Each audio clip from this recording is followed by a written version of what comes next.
healthy life. 2013 সালের 6 March দুর্বৃত্তদের হাতে নির্মমভাবে নিহত হন ত্বকী।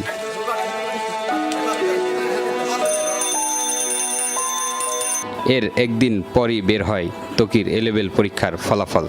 পদার্থবিজ্ঞানে 300 নম্বরের মধ্যে 297 নম্বর পেয়েছিল ত্বকী, যা সারা দেশে সর্বোচ্চ।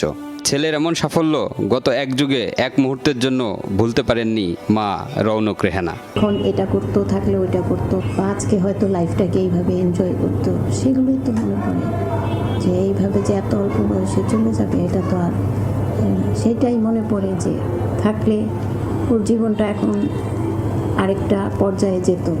কখন কোথায় টাইম দাও, আমরা খেলবো।